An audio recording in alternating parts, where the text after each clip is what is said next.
Good morning, friends.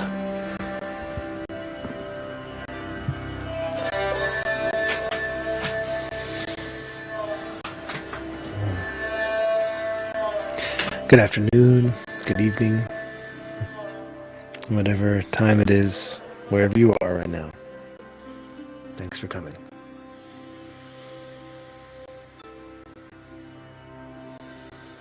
Let's take just a moment to get settled in.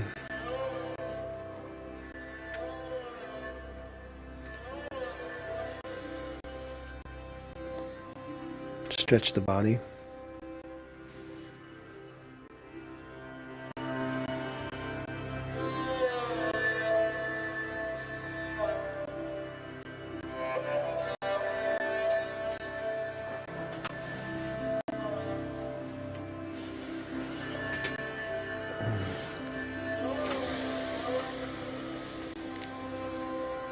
We want to find our meditation posture. And this is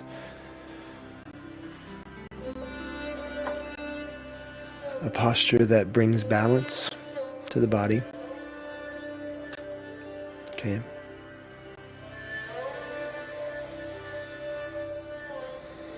So that we're not slouching forward or arching back. You want a spine to be elongated.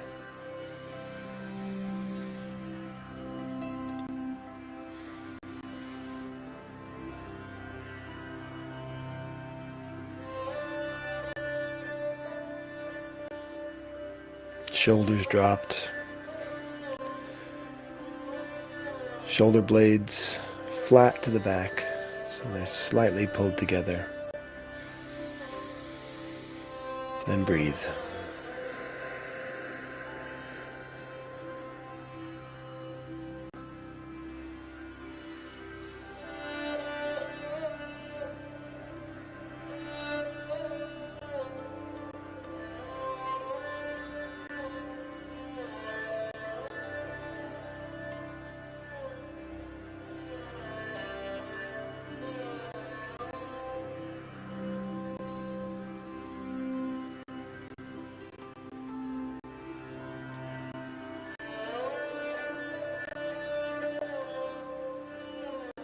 You're gonna just breathe how you naturally would like to breathe. It could be through the mouth or through the nose.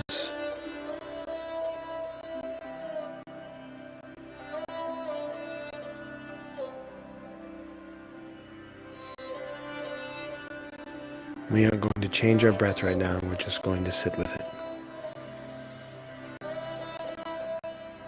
Just accepting the in-breath and releasing the out-breath. It's just important that you're here.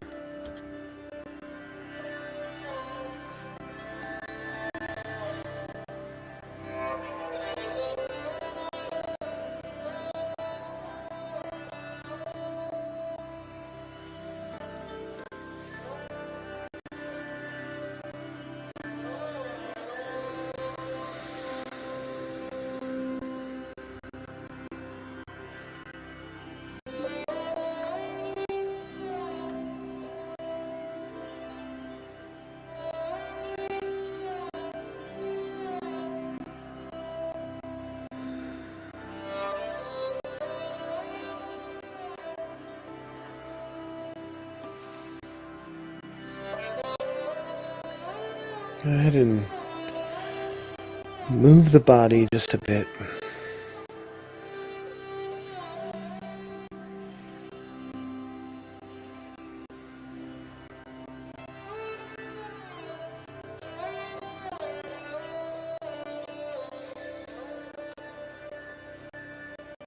And wiggle the fingers, wiggle the toes, roll the ankles.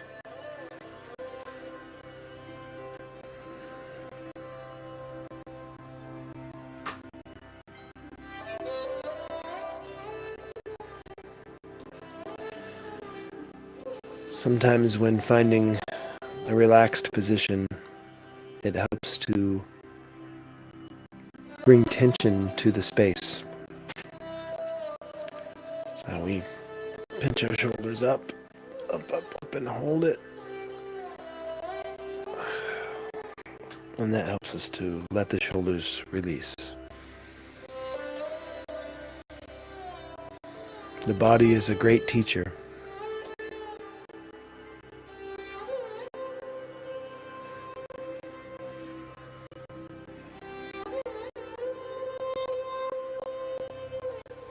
So as we move our bodies into a relaxed, comfortable, and balanced position for meditation,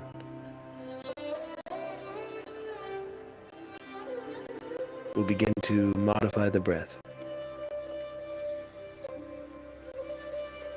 And if you can breathe in and out of the nose, go ahead and close the mouth.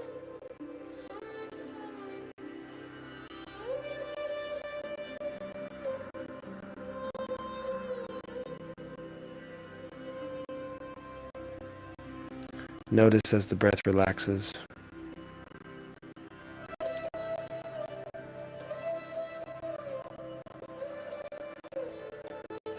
and begins to find its own rhythm.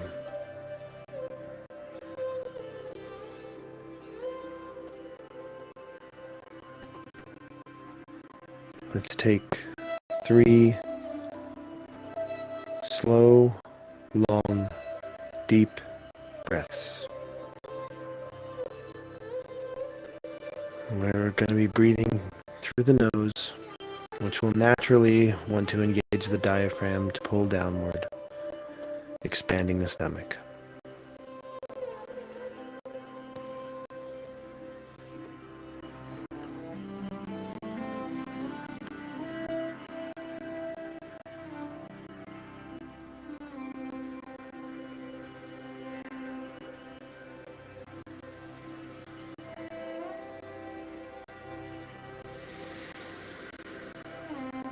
And begin.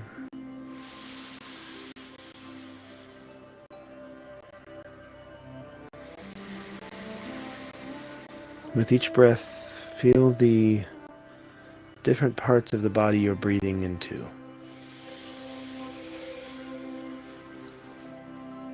Feel that stomach stretch.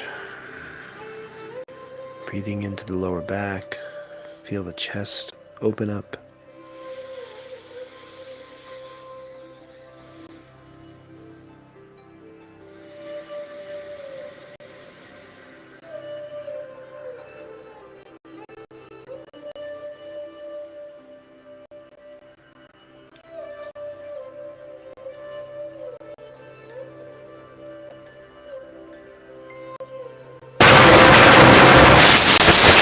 Breath. Be mindful of the diaphragm. Mainly focus on the exhale.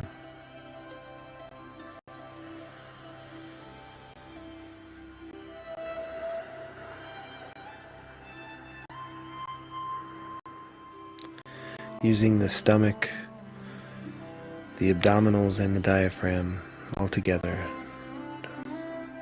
to release the air from the body.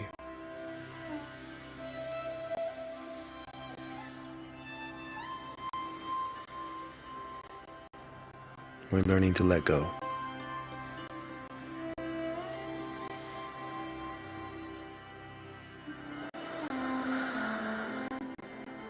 Just stay here and focus on the out breath.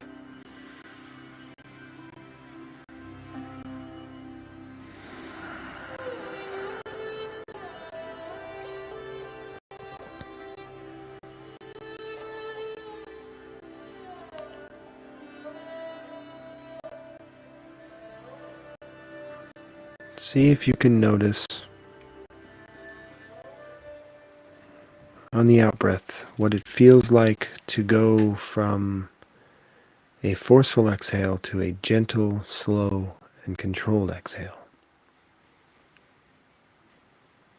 So one with a little more force, you're going to feel it in the nose and you're going to hear it.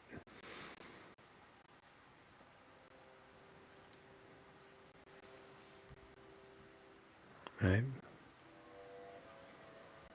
Let's see what happens if you breathe in and out soft enough and slow enough that you cannot hear it.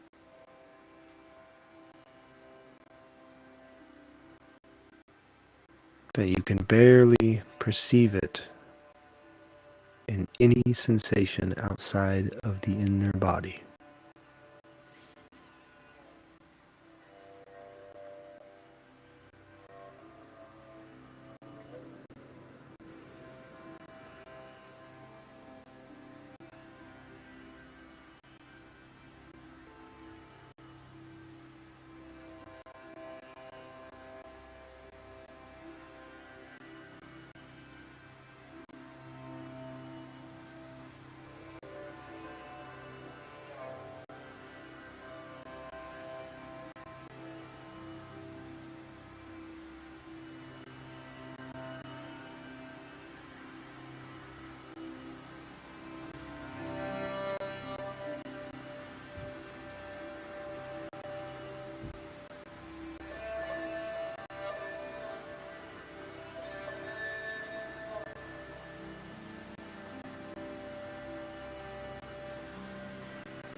If you begin to find tension,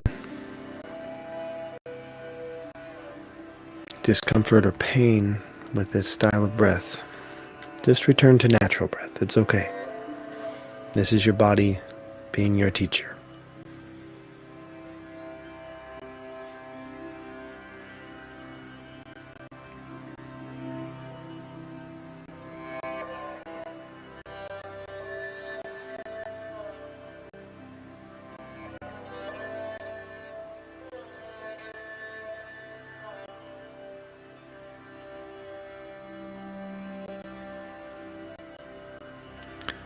But notice, with just a bit of practice and focus, this technique of breathing goes from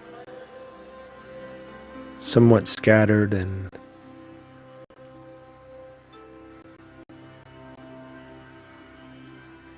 almost clumsy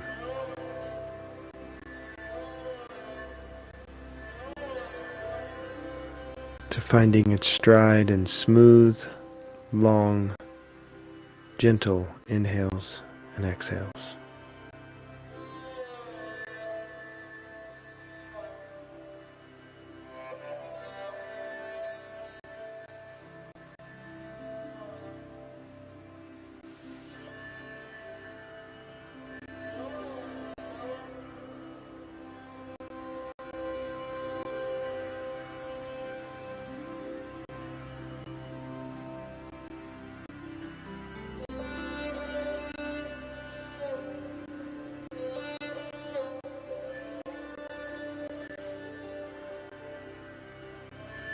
Okay, return to natural breath.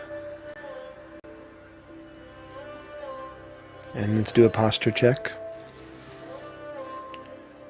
I want to bring the chest open, drop the shoulders, and it should be as if something is pulling from the top of your head, pulling that spine long. You might even feel it in your abdominals.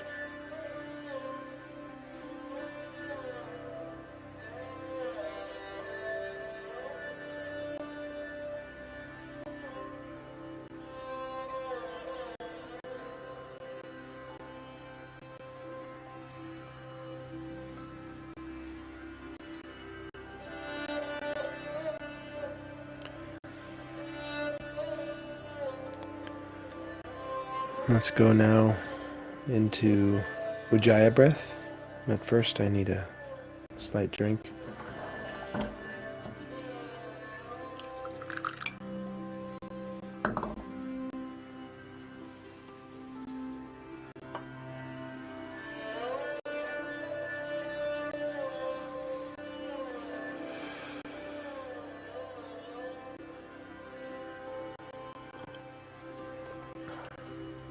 If you have a beverage, you might want to hydrate before we start the Ujjayi breathing.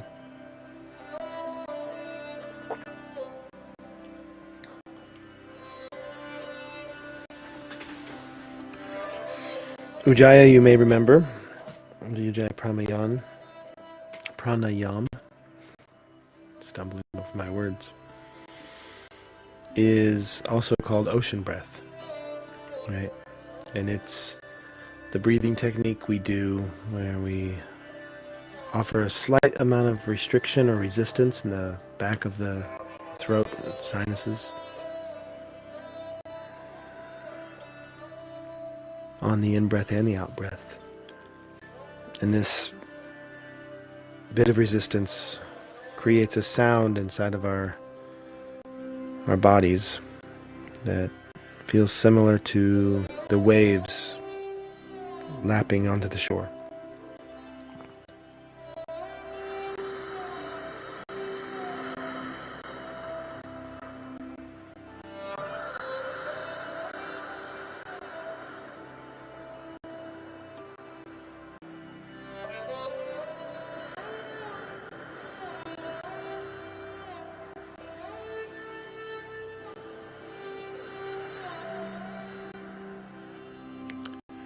This is one of a series of breathing techniques that are known to be a warming technique, not a cooling technique. So this will create and generate a warmth within the body, a calmness, and a comfort.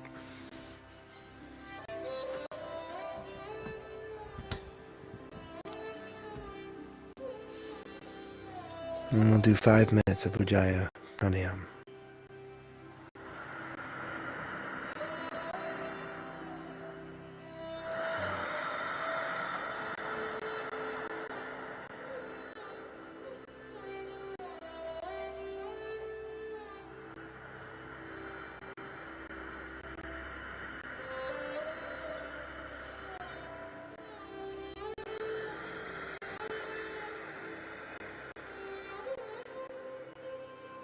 You can close your eyes and resume your meditation posture and allow this breath to take you deeper inside.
You can return to natural breath if you'd like, or you can continue with ocean breath. Jaya pranayama. And we're going to go now into our meditation.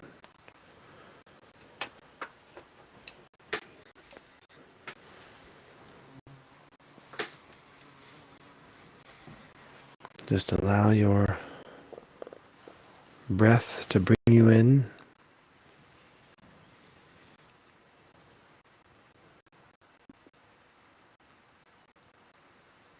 If thoughts arise, it's okay.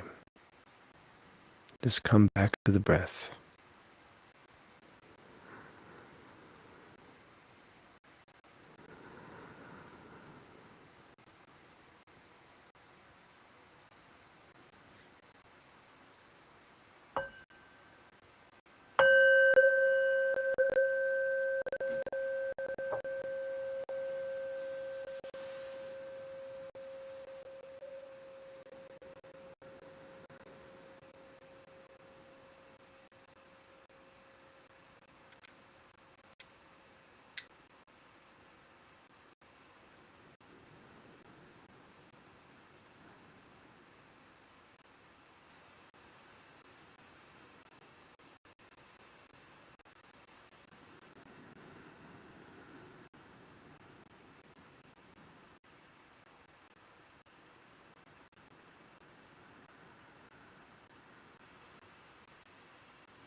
If you want to focus the mind on a mantra,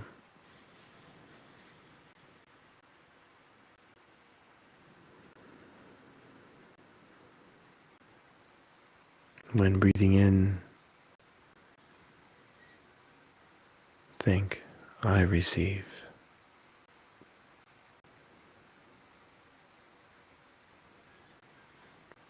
I receive.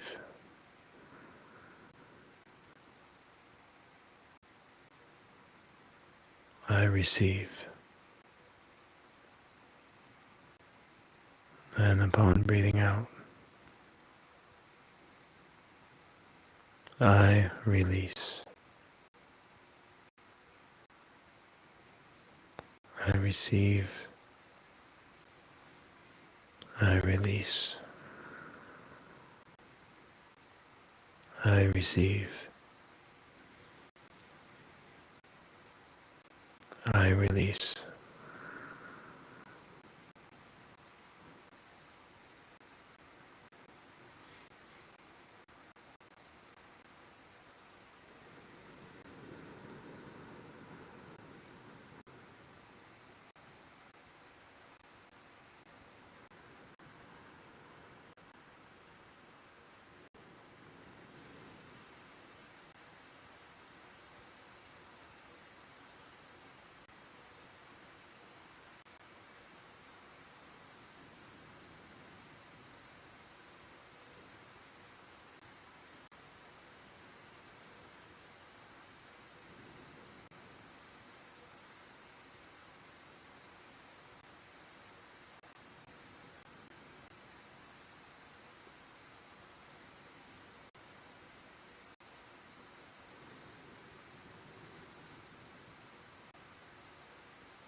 I receive.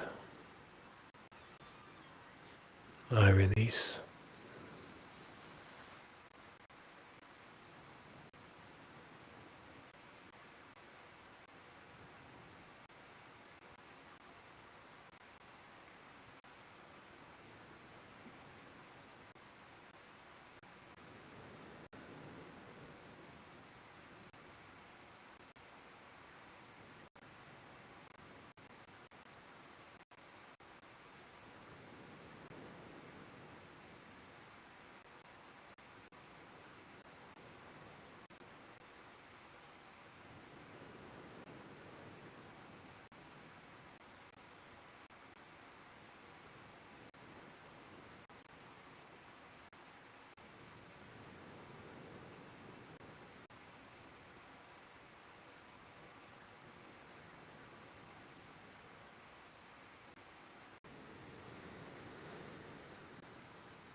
And begin to bring awareness back to the body.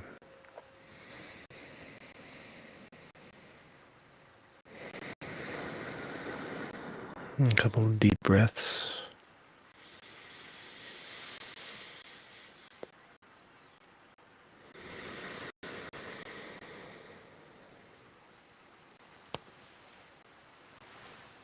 You can warm the palms.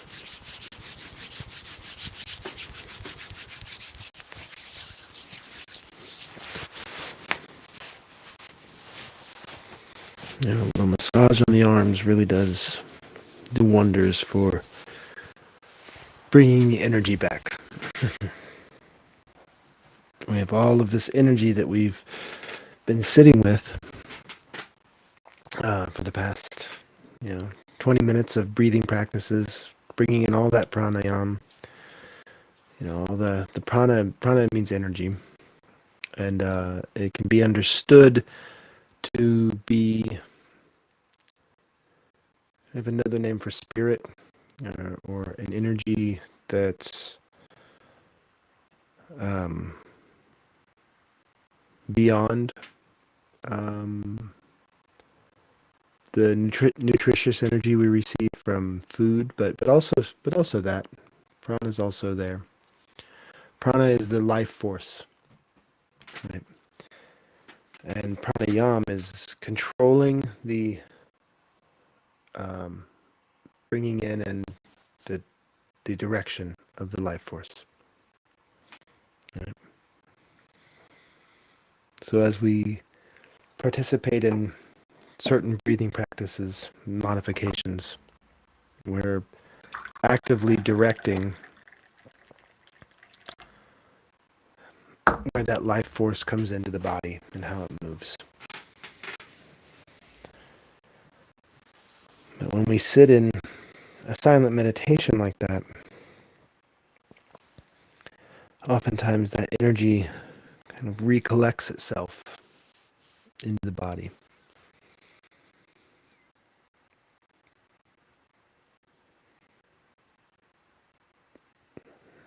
And by moving the body just a bit, we encourage this energy to flow, right?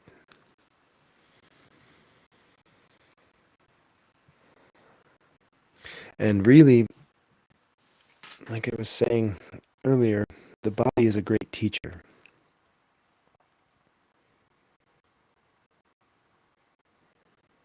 Right? It's teaching us all the time how to recognize blocks, how to recognize when something isn't flowing. And oftentimes the body itself will have physical blocks, material blocks, things that we can see. You can have blocked, clogged arteries, you can have blockages in the lymphatic system, you can have blocks in your respiratory system. Pardon me.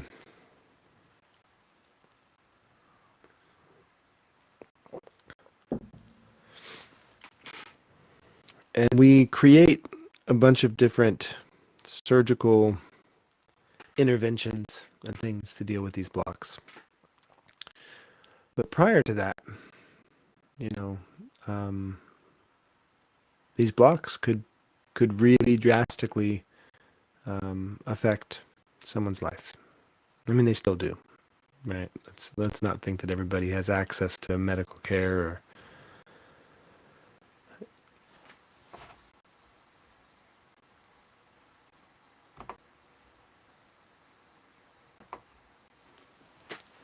there we go. We had a spam chat, our first spam chat.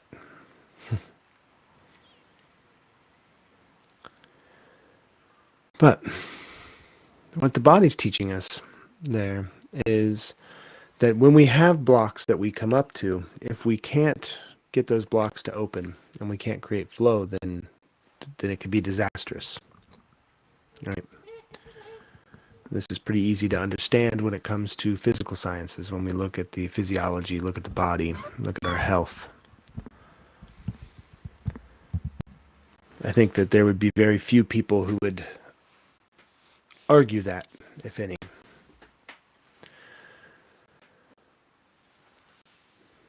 But we oftentimes ignore or dismiss our mental blocks and our emotional blocks. We want to medicate them. We want to blame ourselves or blame the person who's experiencing them. Right? Sometimes we call it laziness or non-discipline. And we have all of these really clever ways to do nothing about the block. Right? And we treat the symptoms of the block.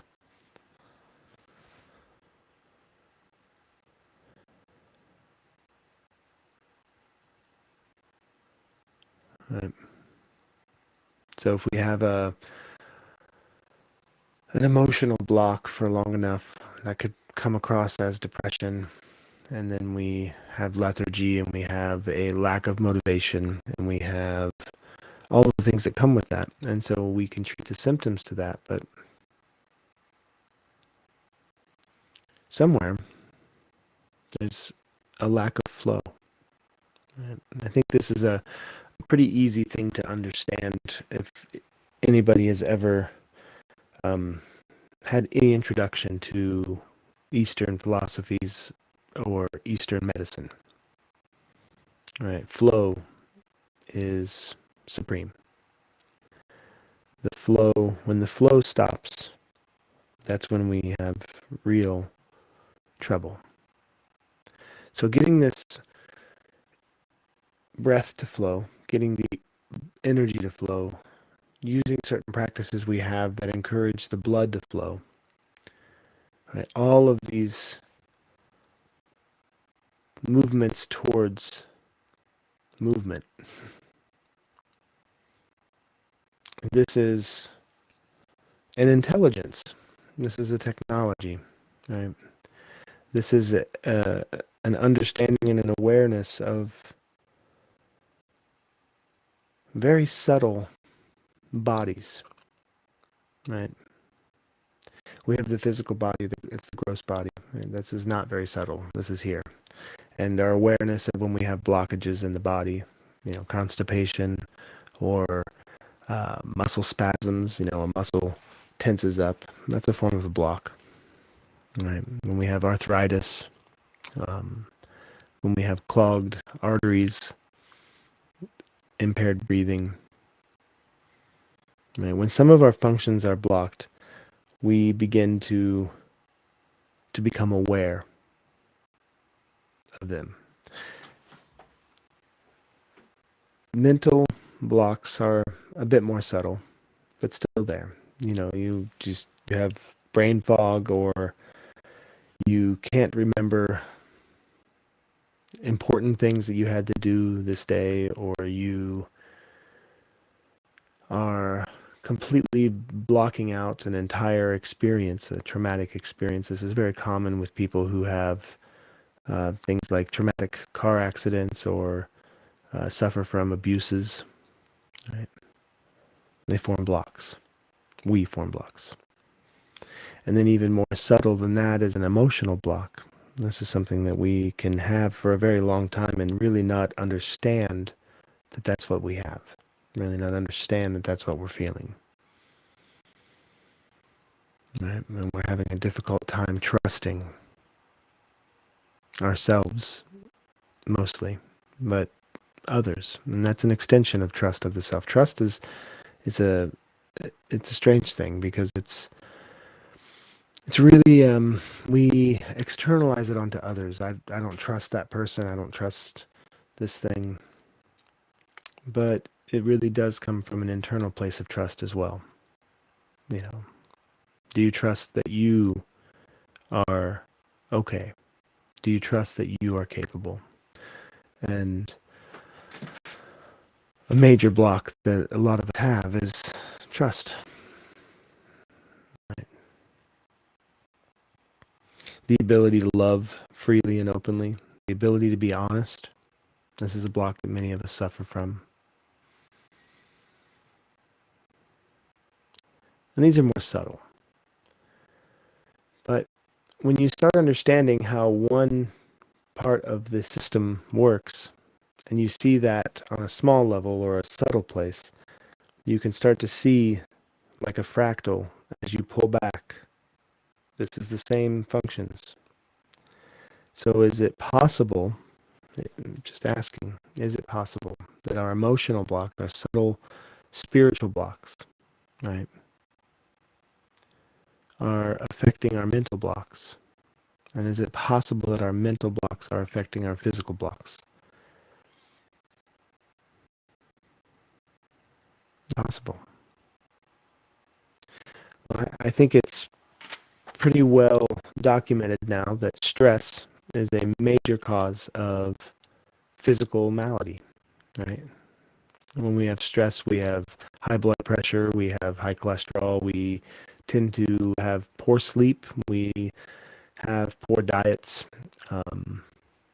exercise kind of starts to flounder. Stress can be a killer. In fact, it's probably one of the most rampant causes of disease in the world. So where does stress come from, right? It comes from mental blocks and emotional blocks. Yeah.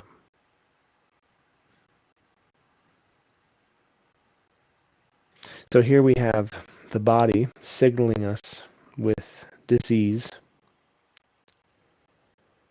to a stressor that most likely doesn't originate in the body, right? There's not too many diseases or disorders that are taking place in the body that come from an injury. There are some. There are definitely some. Traumatic brain injury is a really important one to think about. Debilitating, uh, painful injuries. These are things. But I'm speaking more towards disorders, long-term disorders, such as heart disease. Heart disease doesn't generally come from an external injury, right? Cancer doesn't generally come from an external injury. We're starting to understand more and more about how injuries can open up pathways for these diseases to take root. And that's an even deeper dive into trauma and the effects of unprocessed trauma on the body. But my point in all this, and I'll finish up, is that as we gain an understanding of the connectedness of our entire being, right, we start to understand how the subtle body affects the gross body, the unsubtle body, right? So these practices that we're doing, we can work backwards. we can learn from what we see in the body and apply that to what we experience in the subtle bodies. So when we're sitting in our meditation posture and we feel a knot in our neck, right, in our shoulder, right here, and it's just not letting us drop that shoulder all the way. We're just feeling there's not a flow there, right? So we tense it, we give some attention to it, we stretch it, we really sit with that block. We work through it, and then we have to let it go. We let it go. And sometimes it takes 2 or 3 attempts or more, but you can feel an improvement in flow each time, right? The tension becomes less and less as this knot is released. So we take that lesson and we work it inwards. Where am I having this mental block? Where am I having this emotional block? And we find it. We sit with it. We flex it. We stress it. We give it space. We accept it. And then we have to let it go.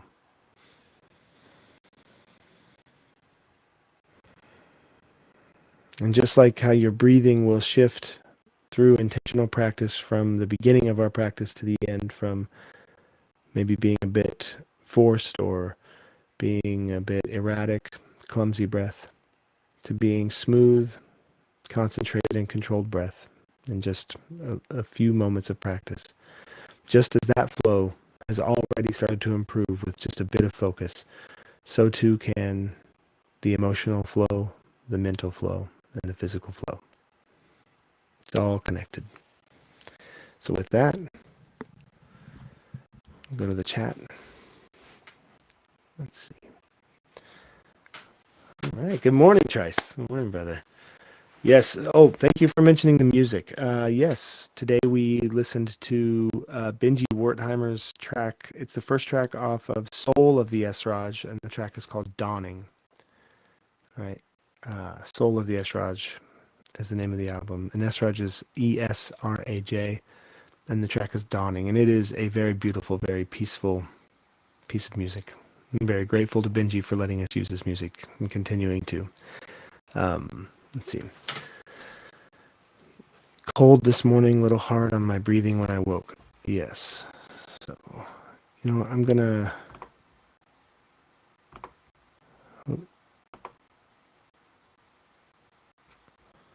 Here, let's go to this.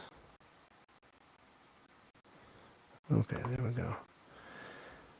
So, Tri says it was cold this morning, a little hard, and then goes on to say that I was wheezing when I started, and it leveled out now.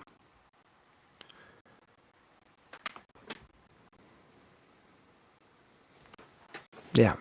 See, in just a short amount of time, you, through intentional practice, were able to bring some health and some flow back to the body. Now, just imagine, and I know that Trice, you personally have been doing breath work for many years, 20 plus years. But imagine if you can remember what it was like before you knew about these intentional practices, right? You might just suffer that, or you might reach for some kind of a medicine that might take care of that wheezing temporarily, but it's going to come with its own side effects as well, right? And again, I'm not shaming medicines in any way.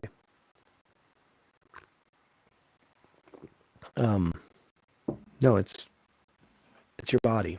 People, do what you feel comfortable with. But knowing that I have the ability to allow my body to be my teacher and to bring me into an understanding of what's happening with my body on some level, and be able to go to that emotional place and that mental place as well. Discovering the blocks that are in my body are also in my mental body and in my emotional body. And being able to tend to those, even just a little bit at a time, can open flow. Right? This is the practice of yoga in general. Right? Yoga means unity. It means to bring together. Right? So we're bringing together the emotional body, the mental body, and the physical body. And when we have these different bodies, and there's more than that, there's spiritual bodies, ethereal bodies. We are comprised of so many things, and so many places that we express ourselves, so many places that we receive, so many places that we send out energy and, well, yeah, mostly that. Mostly that. It's mostly all energy, right? Um, but yoga, bringing together these things. This is when we start to discover how we are the source. Right? We are part of the source. We can tap in and we can generate health. We can generate unity. And we can generate flow. And that lends itself towards being more gentle, being less stressed, being more compassionate, being able to not just have empathy, but to use that empathy to inform our behavior and the way we treat one another. That's important. I think that every single being on this planet has empathy, and I think that many of us suffer from it. I think many, many people suffer from their empathy. I think that they don't know what to do with all of these deep, deep feelings that they have of pain and sorrow that they're feeling from the world around them. Loneliness, aggression, fear. And they have empathy, and they feel it deeply inside, and they don't know how to process it or what to do with it, and they suffer. And I think this is where we get bullies, and I think this is where we get abusive people, right? Violent people. I think this is the source, is a far deeper level of empathy than we can imagine. And I think the cure that they've oftentimes come up with for that empathy is avoidance. And that avoidance and ignorance, to ignore the empathy so deeply, the empathy so deep that you have to ignore it even deeper, it appears as narcissism. And so that's what's really popular right now. Everybody's calling everybody a narcissist, right? Hey, I still haven't met anyone yet that's not part of me. Still haven't. Still haven't met a single person that when I looked at them, I didn't see aspects of myself and hear aspects of myself. Maybe you have, but I haven't. And so I think that deep level of empathy can create its own block, its own stress, if it's not known to be what it is, and it's not named, and it's not treated, and we're not taught how to function and process within our modern world, knowing that we are so deeply, empathetically connected to one another. And it's a difficult thing for some people, for many people.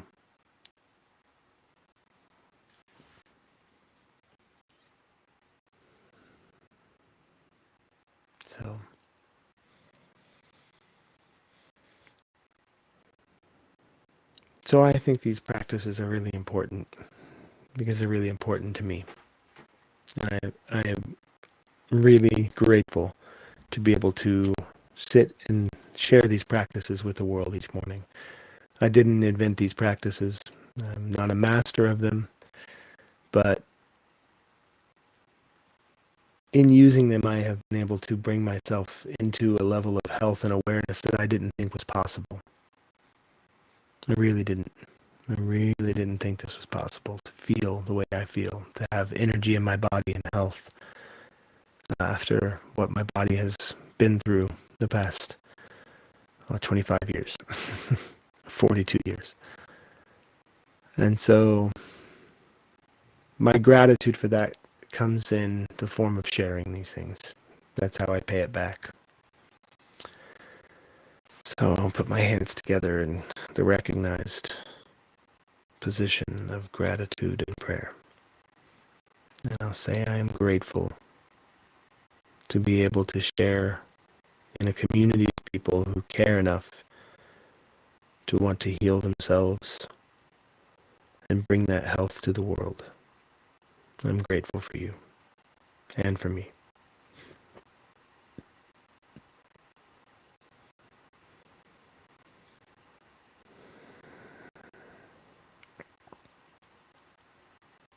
And my prayer today is may all beings find what they need.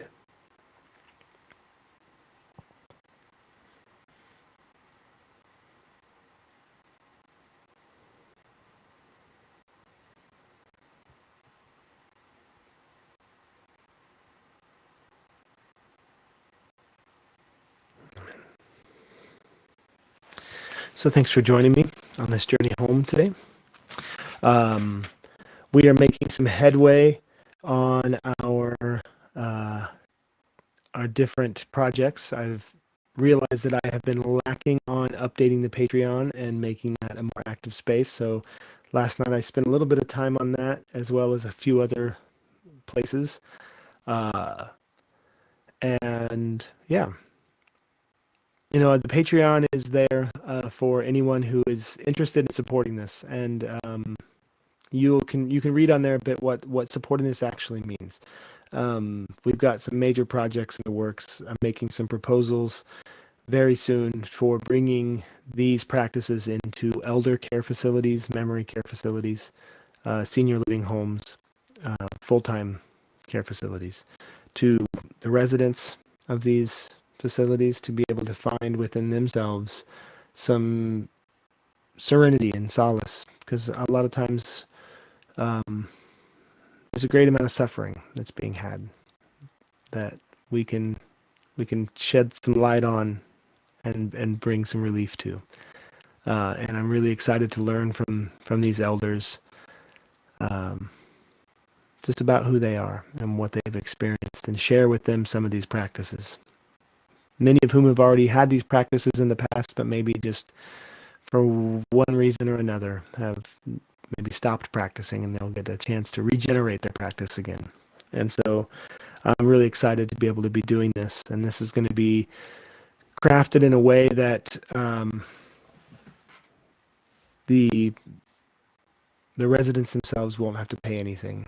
And hopefully, because funding is usually pretty scarce inside of these communities, they don't release a lot of funds for these kind of things. I'll be able to get some grants that the facilities don't have to worry about it either, and that will open the doors to more facilities, especially lower income facilities, allowing me to come in and teach these classes. And that's the kind of thing that the Patreon is supporting as well.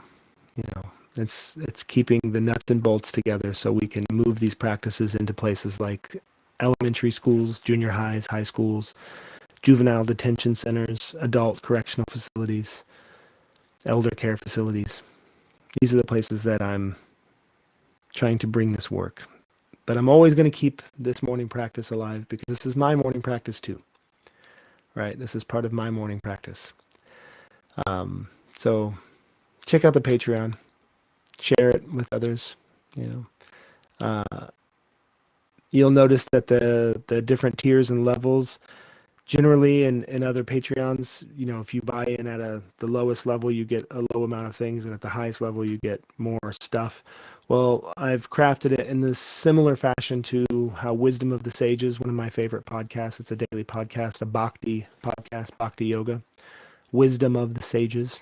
They've also focused their Patreon on every tier receives the same benefits. And so whether you can give $3 or $300 a month, you're going to receive the exact same thing. But there are going to be some special patron only videos and sessions that I'll have as a a particular type of gratitude for those who are helping pay the bills. We have a lot of bills mounting with website costs and uh, all of the additional equipment and whatnot. So, yeah, if you found these to be helpful to you, check out the Patreon, give some support. You can also just subscribe to the YouTube channel. You can like and follow the videos and the Facebook pages. I'm going to be updating our Twitter and our Instagram more often. I don't really know how to do Instagram too well because I'm not a photographer, but my wife's going to help me with that, she said. So I'm excited. But okay, sounds good, everyone. Thank you so much for coming today. Um, yeah, I think that's all I have to say. Exactly 1 hour. All right. Hadi Om, everyone. Be well. We'll see you tomorrow.